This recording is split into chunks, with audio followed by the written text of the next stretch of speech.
We're going to give everyone a few more minutes to get logged in. We'll be starting in a couple of minutes. Thank you.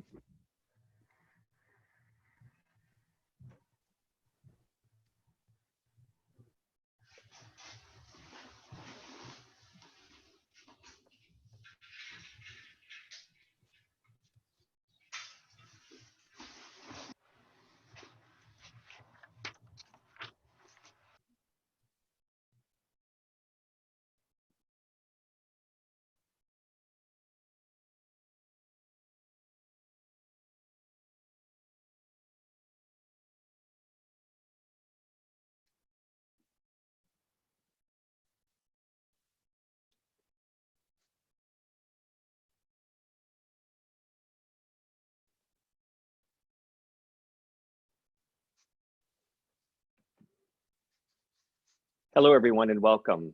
I am Tom McDermott, Regional Resource Director for Caron Treatment Centers in the Greater Pennsylvania region. Thank you for joining us today for our 6th webinar in the series, The View from the Mountain. In response to these uncharted times, we at Caron want to share with you our experiences and our tools in the hopes that they will be helpful to you and your clients. As a reminder, we will be conducting this session in a webinar format, which means all microphones will be muted.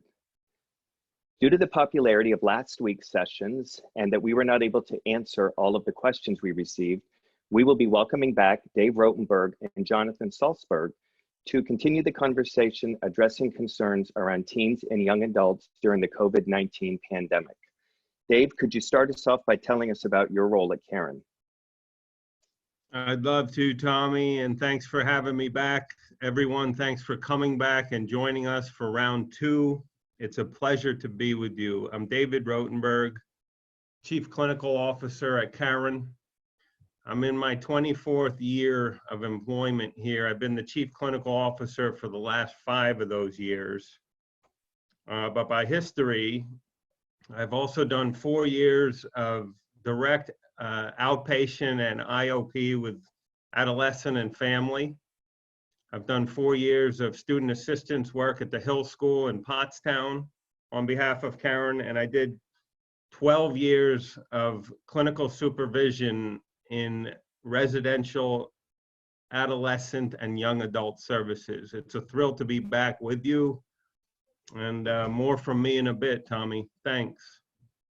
Oh, let me pass it off to my colleague and friend, Mr. Jonathan Salzburg, Executive Director of College Success. Jonathan? Thank you, Dave. Thank you, Tom. My name is Jonathan Salzburg. I'm the Executive Director of College Success. My passion is collegiate recovery and helping young adults and adolescents find their way to a best fit educational platform that supports their health and their recovery. 10 years ago, to July 2010, I had the honor and privilege to work with Caron to develop the College Success program, which essentially was an opportunity to help our patients while they're in treatment address their educational plan. Not wait a year or two down the road, but actually do it while they're here and get their hopes and aspirations kind of built into that kind of process. My background is I had the opportunity to work at Florida Atlantic University, which is in Boca Raton, Florida. It's a state university in the state of Florida.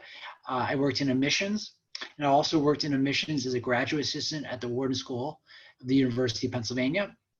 So really have had some experience on the admissions front, and really kind of my passion also is helping students gain admission to best fit college programs, really leveraging their recovery as an asset, and really working with the universities that offer collegiate recovery programs. So I've been doing this for 10 years, and 3 years ago, we actually launched the program up in Pennsylvania. So all throughout the Caron Continuum, we're able to provide academic success services. So grateful to be here. Thank you.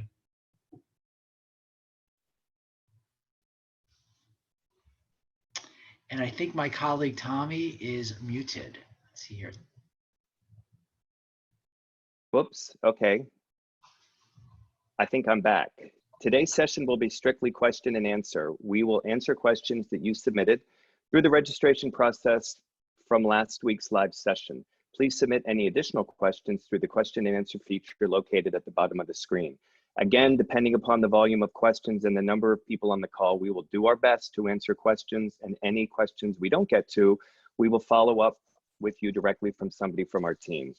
So Dave, we're going to start with you this week. So last week you brought up the concept of cultural literacy as it relates to treating teens and young adults. Can you explain this topic a little further? Thanks, Tommy. I'd love to. I think, first of all, I'm glad that topic came back around. I think about it often as it relates to our work. And before I go back into our work, I just remind people that cultural literacy, if you work, let's say, in a matzah factory outside of New York, and you don't happen to be Jewish, you should at least have a passing knowledge of the story of Passover. You don't have to be an Old Testament scholar. You don't have to be able to cite chapter and verse out of Exodus, but you should at least know the story as it relates to your work. I live in a community, Berks County, where Caron, Pennsylvania is, as do you, Tommy, where over the last 30, 40 years, you've seen a massive influx in the Hispanic population into our region. So when I'm doing my walkabouts, whether it's shopping or going to a restaurant or doing whatever, and I see people who are, working alongside of, sorry, I'm getting an echo here.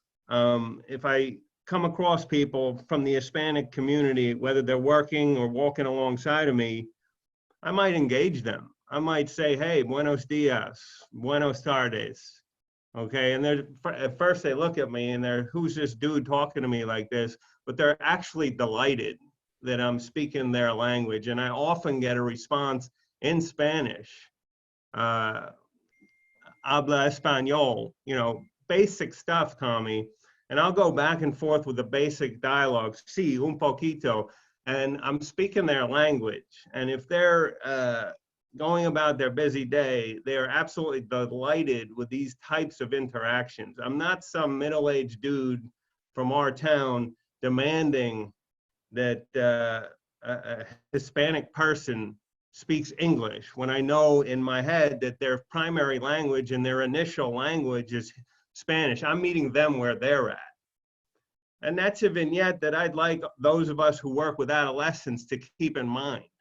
Okay, so for years, the standard treatment plan for an adolescent was developed and written by adults in adult language without a lot of input from the adolescent. I think that's a terrible mistake. And to the credit of CARF and other agencies, they've recognized the need to have patient participation in their treatment plan. But I would take it a step further. I would say you, us, treatment provider community have a responsibility to understand the fact that adolescents and young adults have their own language, have their own style of dress, have their own taste in music, and it behooves us as clinicians who want to be clinical leaders to learn bits and pieces of their language. So if I could flash back 15, 20 years, and I'm running group with a bunch of teens, and a kid does really well, a boy or a girl does really well, let's call him Johnny. Instead of me saying, hey man, Johnny, great job, I'm really proud of you, congratulations, and the usual reinforcements, what if I turned around and said to that kid, hey man, great job, brush your shoulders off, Johnny. And what if I use a reference from a Jay-Z song that's popular at that moment in time?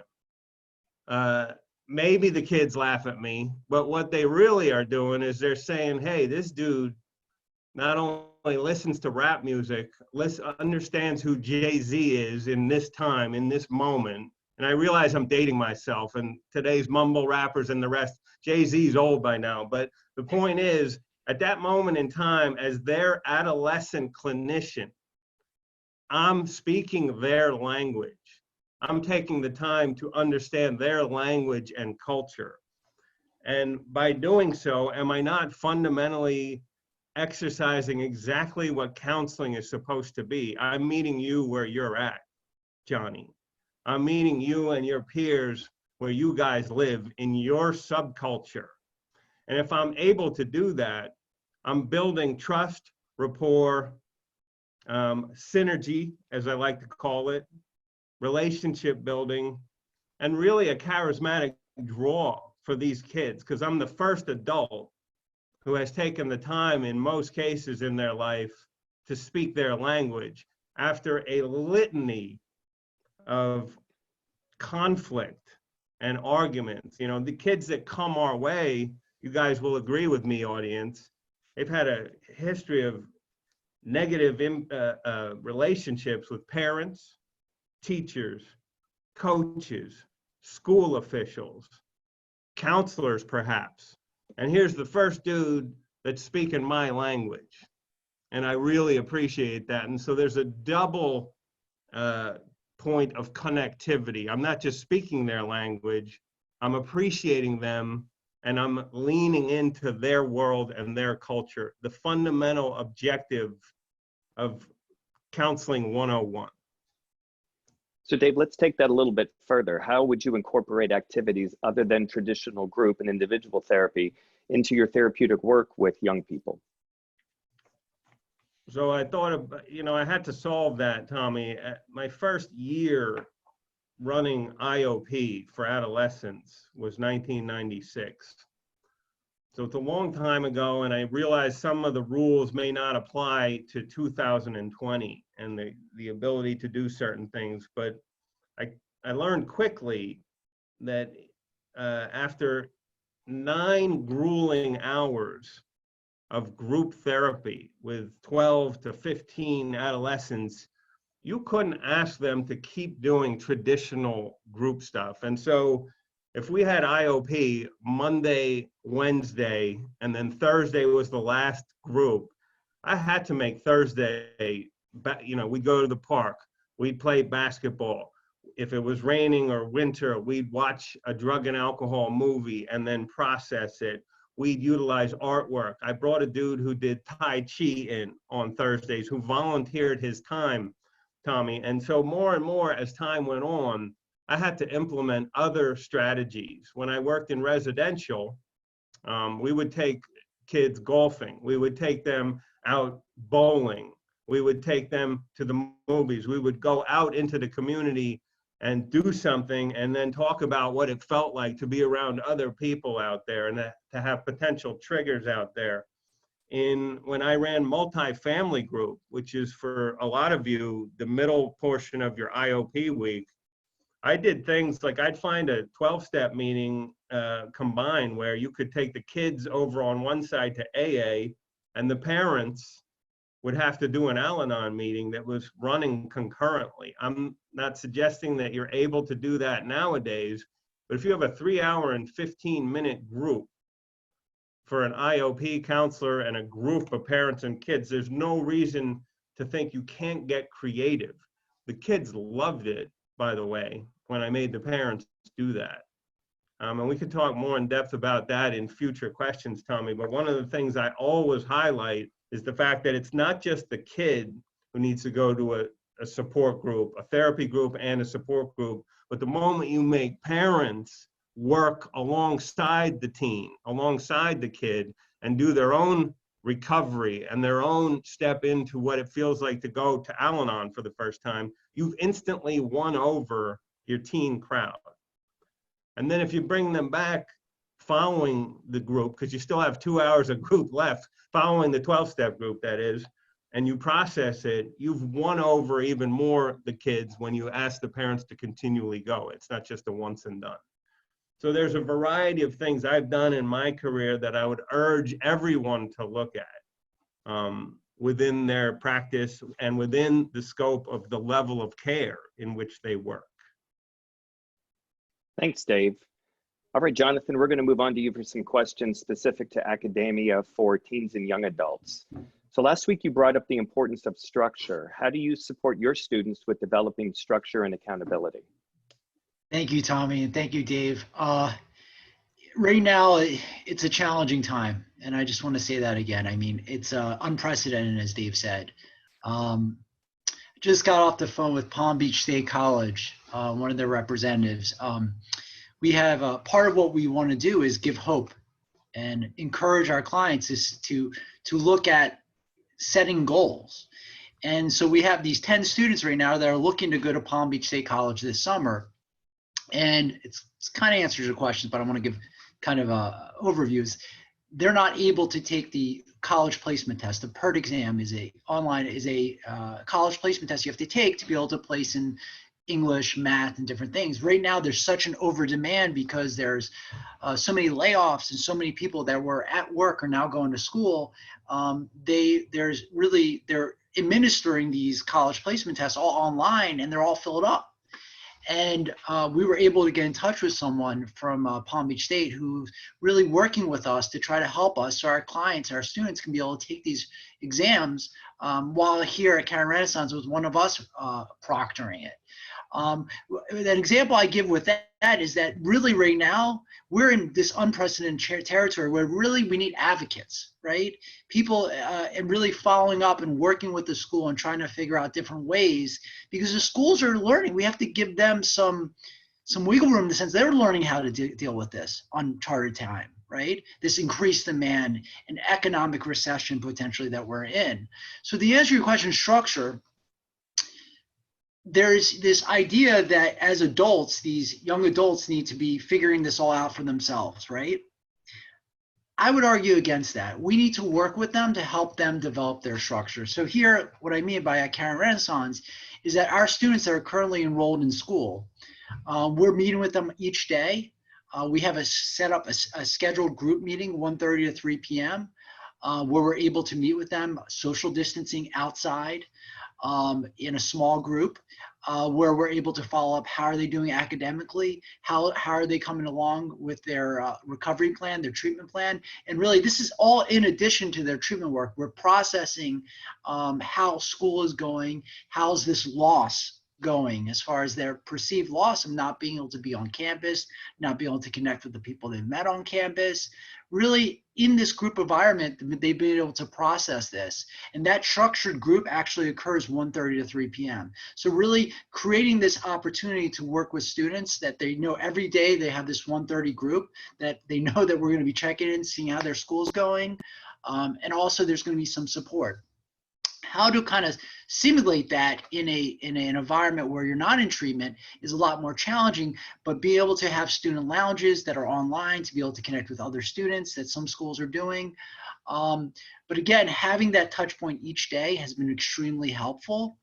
So if you're a professional running your own practice, maybe if you have students that are in school, maybe having a touch point each day with all the students and supporting a kind of virtual community touch point. Thanks, Jonathan. So to go a little bit further with that, how are you helping your young adults face the uncertainty around what college will look like in the fall, kind of the fear of the unknown? Fear of the unknown. Yes, I think I personally have a lot of fear in dealing with that too, right? So, I was on the phone with my 18-year-old niece the other day. She got into Syracuse and we're all excited, right? Yay, go Syracuse. We're big Penn State fans, but okay. So, one of the things my sister and I were talking about was, Syracuse is really expensive, right? And if they don't have a freshman year where they're going where they're going to have physical courses, you're paying for a lot of tuition, right? You're paying for a higher cost of tuition than you could at a Penn State Berks campus or an in-state school. So this question of, is there going to be actual on-campus schooling in the fall, not only addresses, the traditional college experience, but also financially. There's all these different kind of implications. So talking to my niece, she was saying how she's very sad that she's missing out. She may miss out on her freshman year. And that the loss around not being able to go to school with all of her friends, and that she may start school, take a gap year. So I think that I tried to reframe that with her and talk about how there's an opportunity there in the gap year, that there's an opportunity to kind of maybe take classes at the local college if Syracuse isn't going to be physical, opportunity for her to build her resume, to get a job. There's, really reframing that to see that gap years can be a real opportunity too, which was hard for her. But I think that this loss of that traditional experience has been very challenging, and acknowledging them, but also helping them reframe it, which I think was helpful for her to say, you're right. I mean, staying around here is not the worst thing. I can get a job. I can do this. I mean, I can maybe look at other schools to apply to, just different things of that sort. So these teens need options. They need to hear options. They need to hear hope, and they need to hear solutions. But there's a reality now that there's this potential loss of a traditional freshman year. So going through my answer to that is going through the options with these teens are important, to say, hey, there are options. This is a potential scenario that we could do, or this is another potential scenario, and you're not going to be alone while you're doing it. So thank you. Thanks, Jonathan. So Dave, what are some ways to build greater amounts of trust and rapport with teens and young adult patients? Thanks, Tommy.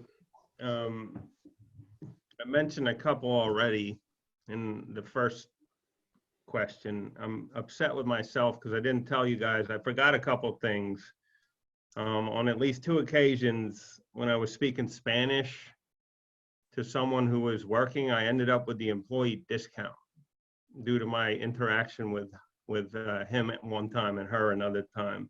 The other thing is the vocab. I forgot to give you guys, the audience, my cultural literacy vocabulary test, and to see if you guys can identify these words and then actually use them in your group or individual counseling sometime in the near future. Ready? The first word is extra. What's the definition of extra, and can you use it in a sentence? The next word is bet. The next word is throwing shade, or 2 words, throwing shade, okay? And the last word is lit, which has 2 definitions. I encourage you guys as an audience to look up what those mean, not the actual definition, but the cultural literacy definition as it relates to teen and the Urban Dictionary right now, and then use it in your practice next time and see what happens. So, Tommy, I already told you, how do you connect with teens? You meet them where they're at, you use their language, you advocate for them in relation to the adults in their life. As again, without being too repetitive, you guys, the moment you make the other adults in the room do some work, you are opening teens' eyes. The moment you speak to them with respect and dignity, and you don't bark orders at them, rather, you open their eyes to the fact that they can have really reciprocal, equitable, and respectful relations with adults, and they will come to appreciate you even more, because you're, again, the lone authority figure that gives them a chance to explain themselves, that has some unconditional positive regard, if we want to use therapy terms, and who meets them where they're at. And so there's a number of obvious strategies to me: the language, the movement and intervention of parents and adults, 2 dads, 2 moms, mom and dad, traditional family, non-traditional family, whatever the case may be, okay? You're doing that. You're advocating for them. Look, I'm in an advantage now. I'm in a residential setting of a place that gives a lot of financial aid. So I can walk into the adolescent and girl or boy community, and if a kid approaches me and actually wants to stay at Caron, I can give them a financial aid opportunity to actually do so. Talk about setting the template on its ear. For years, we're kind of used to kids scratching and clawing to get out of treatment. And I now have kids asking to stay longer, and I can actually do something about it. So there's, again, a number of things, strategies and variables that I attend to that are basic, fairly simple, but that are extraordinarily effective in my younger days. I'm 52 now and I can still play a little, but I would take the kids, as I told you, Thursday IOP day was at the park. And I could play some basketball in my 30s, late 20s and 30s. The moment I took those kids to the park and started playing hoops with them, I had them, a quiet, pissed off, shy kid who said nothing in therapy group, all of a sudden on the basketball court was a different kid. The moment they saw that I could actually play and that I wasn't necessarily this old man was also a bonding moment. And let's be honest, in the world, especially with male adolescents, physicality and the ability to show a group of boys that you can actually move and play, and maybe you're even a little bigger than them and maybe stronger, that helps. That does not hurt, okay, in an environment where 3 out of 4 patients are male, okay? And so might makes right doesn't necessarily hurt. And so whatever skill set you might bring, for me it was basketball, for me it was language, for me it was confronting their parents. But if you're an artist, musician, poet, you should incorporate that into your service with teens. One of the most natural, instinctual clinicians, Tommy, that you and I know the best was our beloved Father Bill. Natural. Why? An 85-year-old recovering alcoholic Catholic priest was one of the best instinctual clinician any of us have ever come across. Why? Because he took a church service and turned it into a chapel service, non-denominational. He took a church service, something that's traditionally forbidding for the adolescent population, and he turned it into a place where you could play rap music, you could create poetry. He might even swear on occasion, which blew everyone's mind, but he took a fundamental institution, the church, and he turned it into a place where people actually wanted to go, where kids could not wait to go. When was the last time a group of adolescents, Jews, non-Jews, Muslims, any ethnic and any religious group asked and couldn't wait to go to chapel on Sunday? But here he was, this guy, Father Bill, creating an environment that was so adolescent friendly. It was every bit of the cultural literacy and more that I educated you guys on earlier. And this guy was a genius at promoting this.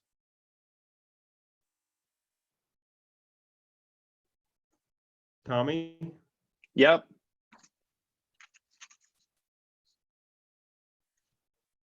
Back to you.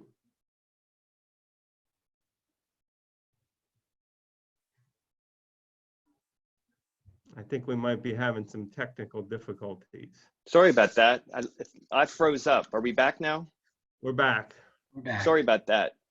So Dave, going on about talking about young adults as well as adults. So last week you briefly touched on 12 steps for young people. Do you believe 12-step recovery is effective for young people? And how do you address resistance from parents to Al-Anon? All right, awesome. So last week I did, and I'm absolutely in favor of the 12 steps, as I said last week, as an adjunct portion of a recovery treatment plan. Adjunct because it's one decent sized slice of the pie, but only one slice of the pie. It's not the whole pie as it used to be historically. Which was, as I mentioned earlier, adults develop treatment plans. Adults often who had gotten sober within the 12-step community developing treatment plans for kids. I highlighted the fact that there is no kid on the planet that is asking and craving for more authority figures to enter his or her life. There's no kid on the planet who isn't trying to move away, and as we call it, the psychological challenge of later adolescence, individuation, developing one's own identity, separation from parents, moving and becoming free from adult authority figures is the psychological challenge of that time in our lives. And yet here you have treatment plans that pound you with the big book, that pound you with sponsorship, that make you do this or that. Not to mention the fact that half the kids that we deal with have academic deficits and hate the fact that they have a distaste for anything that feels like school, right? And we're pounding them with written assignments and telling them to read the big book, for God's sakes. That needs to be looked at. That, as the adults in the room need to understand psychodynamically what they are asking and demanding of kids. So when I say yes to 12 steps, I'm saying gentle movement towards the 12 steps, toe in the water, Tommy. Maybe reading a little, but not pounding a kid with the AA big book and saying, here's a 500-page book, read it by next week, do steps 1 through 4 in treatment within the next 21 days, and have a sponsor lined up. That's not in line with reality. What is in line with reality is understanding the dynamic of that time in your life, when I'm much more likely to gravitate to peers, my own age group. Maybe there's a couple sober peers I can choose from, but the idea that I'm going to fail my treatment plan if I don't do X, Y, and Z as prescribed by a recovering adult is ludicrous, and we should look at that as an industry. And what about family members that are resistant to Al-Anon? Family members that are resistant to Al-Anon need to be called out. In other words, you cannot put your kid, your adolescent or young adult into treatment without coming to the family program at the treatment center, doing your own education. If you go to Caron, Pennsylvania or Caron, Florida, you're immersed not only in education, you're doing your own therapy. You're doing perhaps up to a week or 2 weeks in Florida at our residential family restructuring program, which is the cutting edge family component of any industry leader I've come across. In many cases, mom and dad not only need Al-Anon, they may need AA or NA and Al-Anon. They may need their own intervention on substance use disorder and or mental health issues. And that's directly linked to the kids' level of care needs, Tommy. Let's take it a step further. If a mom and dad are resistant to Al-Anon, you can bet your ass that they're resistant to AA, NA, and probably making their own changes, because they're expecting the clinician and the kid, the young adult or the kid, to make all the changes. It's not a stretch to assume that that will lead to another level of care, assessment, and probably uptick to IOP or to a residential even level of care. As I said last week, if there's untouched family pathology in the home and it continues as status quo, the likelihood of that kid's ability to go back to that home and stay sober is limited at best. Thanks. Back to you. Thanks, Dave. All right, Jonathan. So last week you brought up the issue of grief for students such as those missing out on senior prom, graduation. Can you talk a little about this collective grief and how to address it? Thanks. Thank you, Tom. We think about this collective grief and we think about the loss, kind of what I mentioned before. You know, one of the things that was neat this weekend, my wife and I noticed was we're big Office fans. If anyone knows The Office, the show it's a funny show. And we noticed that John Krasinski from The Office did a virtual prom, right? And we were reading this article about all these kids participating in the virtual prom. And it was just a very neat idea about how to keep people engaged and connected.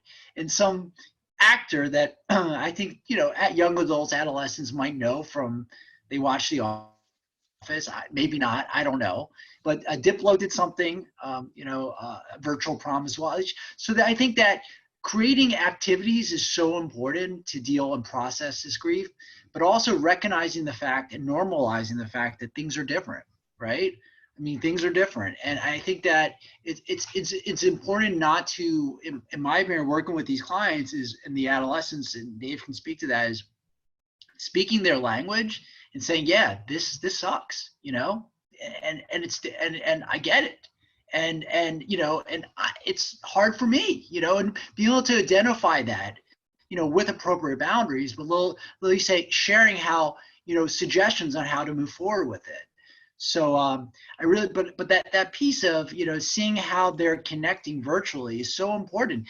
And may I add, how it's takes a very sophisticated treatment center, very sophisticated behavioral health care process to address that while they're in treatment. So the question should be, is like, how are we dealing with that from a virtual standpoint? Our sober dorm students that are engaged do have their technology. They are engaging virtually with other students in recovery. They are engaging in Zoom AA meetings when appropriate. So, you know, how do we supervise and support them? So I think that, you know, meeting the clients where they're at is, historically treatment was known as, you don't have any technology, you don't have access to the outside world, but really we can't do that anymore. We have to look at how we can meet the patients where they're at, kind of what Dave was saying.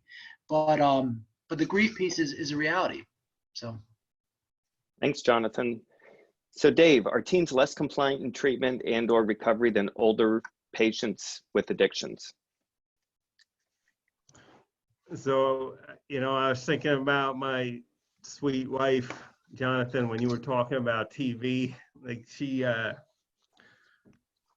before we were married, I'm sure she watched The Office, like Grey's Anatomy, you know what I mean? Like, This Is Us. Now she's watching like Sons of Anarchy, The Shield, Dexter, like edgier stuff. Anyway, yes, Tommy, yes. I believe the question was compliance and teens and recovery. Let's be honest. Of course, teens are less compliant in treatment and towards recovery than adults. Yes, the answer is absolutely. 9 times out of 10, the kids, the adolescents that we get in treatment have not chosen this path. They didn't ask to become drug addicts, but they surely didn't ask for treatment. Some entity, the school, the parents, and the legal system, the top 3, put them in treatment. Before I met them, they put them in outpatient for an evaluation.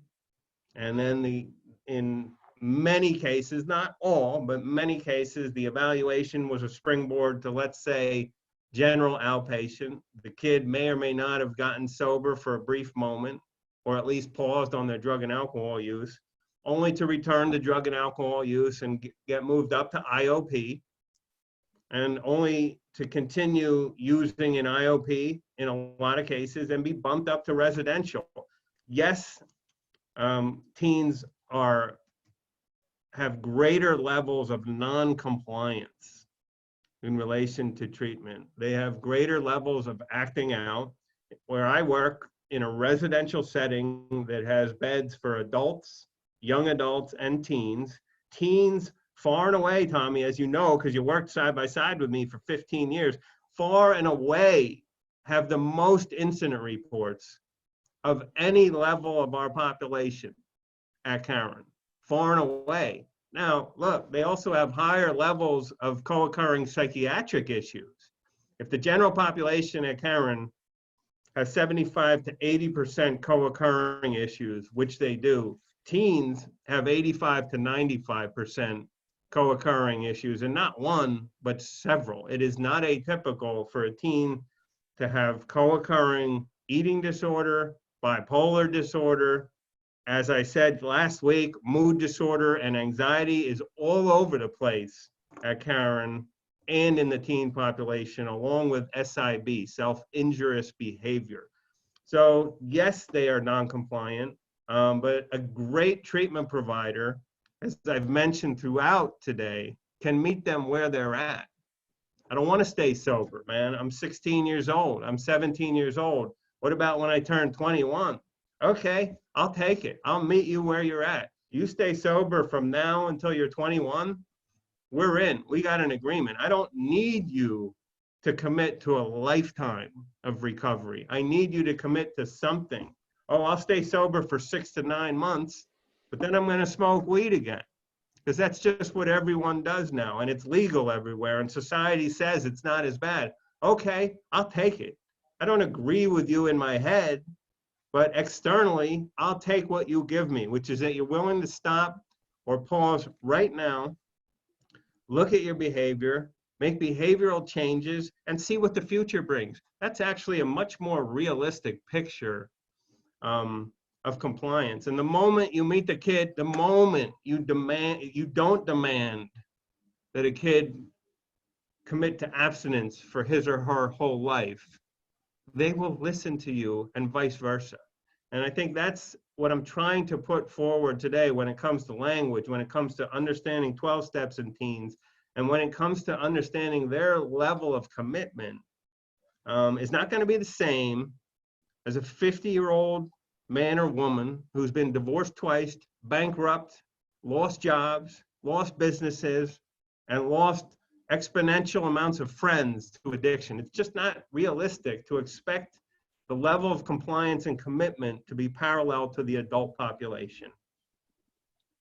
So I'd like to go a little bit deeper in regards to co-occurring. So are teens' mental health being affected the same way as adults? They're being affected more so. The teen brain, as you guys know now, long thought to be completed with development at the age of 18, it's now understood that brain development and maturity continue through well into your 20s, into mid-20s. And so you're assaulting a developing younger brain with the mood-altering chemicals of today. It's having a synergistic effect and a more potent negative effect on the adolescent brain development, and adolescent mental health. And it's doing so at the very moment when you're expected to establish building blocks to spring you into the adult world. And so for many of us who became substance abusers as teens, we wiped away 5, 6, 7 years when our peers were building college application, doing well in high school, and then building a road to the professional world. We were knee deep in our addiction, many of us, and it took 7, 8, 9 years to come out of that hole. And so I think, you know, I'm getting tangential here, Tommy, but the idea is, yes, absolutely, adolescents' mental health is far more impacted, in my opinion, than the adult population. The good news is their physical health and some of the other collateral damage that comes from a life of addiction is far worse to adults. And so if you can capture a teen and help them at least consider getting on the right path, stop cigarette smoking, get them righted at least temporarily, they have a great shot of undoing some of the things that many of us who kept on into our addictions into our 20s encountered. Thanks, Dave. So this is for you, Jonathan. How can addiction be addressed through telehealth? Well, I think it's a reality. Telemedicine, if you think about it, you know, I remember Dr. Stanley Evans, who was a doctor who worked at Caron Renaissance, would always kind of educate me on telehealth. He told me stories about how it was the only way that to be able to provide medicine to these islands that were outside of Maine. He was from Portland, Maine. And he told me stories about these islands that are outside of Maine and how you can't get there. So if they need something, they were able to have this telemedicine or telehealth aspect that they could meet with a doctor and be able to access care. And it was really brilliant, right? And then if you think about that from a you know, internal general medicine standpoint, and where we are now with looking at how to deliver psychological care or services through encrypted messaging, so that we're able to meet with patients and deliver those services, I think there's a lot of opportunity there. I think that especially now with, you know, the COVID-19, it's a reality. I think that it's also, we have to accept the fact that it's also, there's also downfalls to it. I mean, I really believe that in-person meetings are extremely beneficial to really see the whole person, to be able to see their affect, to see how they're presenting, that connection. So to mimic and replicate that in virtual time is hard and challenging. So I think that, telehealth in collaboration with in-person and some other services is extremely important. I think that with our patients that are on college campuses, I think that being able to work with them and have access to them, not through video chat, where it's a non-clinical service and we're talking to them, checking in, seeing them, is very helpful. So I think that there's a lot of opportunity there, and there's a lot of risk there too. I think we have to be conscious and look at all aspects. But it's a great way to have a leveraged effect and to help more. If our mission as healthcare providers is to help more people better, right? It certainly allows us to help more people, and it certainly, in a lot of cases, can help us to be better, but also has risks with it too. So Jonathan, are you worried that our young adults aren't learning enough for next school year? Teens also? Yes, I think it's something that we're all asking ourselves as parents. I'm a parent now, but I have a 9-month-old, so I'm not in it yet. But I feel like I'm kind of like the big brother parent of all these students and at our facilities at Caron Renaissance in Caron, Pennsylvania, on the college track. I think that, listen, if you aren't aware, there are a number of universities such as Yale, such as George Washington, other universities that have implemented pass-fail, right? Saying, hey, listen, we know this semester is out of the box semester, unprecedented. We're not going to give grades this semester. It's going to be pass-fail, right? I would argue that they're doing that because it's kind of hard to really give a benchmark figure of, did you learn the material this well, right? So there's a range of pass-fail. So I think that there's a reality. I think that there is a concern that the success or what they're learning this semester is not what they would be getting physically. I think also that it's an opportunity to learn from an emotional resilience standpoint of how, when we think about learning intellectually, I think that these students can learn a lot from dealing with life on life's terms and dealing with this level of uncertainty. I want to bring this up. I mean, I remember I was 21 years old when 9/11 happened. And I remember, having a investment banking seminar that day, or having this presentation. I had to get ready, and I'd been up all night, and all this thing happened. And I remember, like, it was the first time as a kid, right? I still felt like a kid being 21 years old at Adolescent. It was like, wow, there's this whole level of uncertainty and fear. And I know that this is a different circumstance in a lot of senses, but in the same idea of this level of uncertainty, that was it was very important that I walked through that at that age, and that it was in the sense of, yes, we're walking through this new phase of uncertainty. And I think that really being realistic with these kids, these young adults, that there is this level of uncertainty now, and you may not be able to achieve everything that you were going to achieve this semester, and there's going to be opportunity for you to continue to evolve. So I don't know if that answers your question, but I think that there's a reality that they're not learning the subject matter as ideally as we would like, but they're learning about real life and how these levels of uncertainty that happens, that we've seen in all of our generations, and my parents' generations, World War II, all these different things that they're getting exposure to, that's important for them emotionally to deal with. And maybe Dave wants to share something about that emotional development piece. I could add, thanks, Jonathan. Yeah, I'm adding to, I think that here's this generation's opportunity for some resilience building.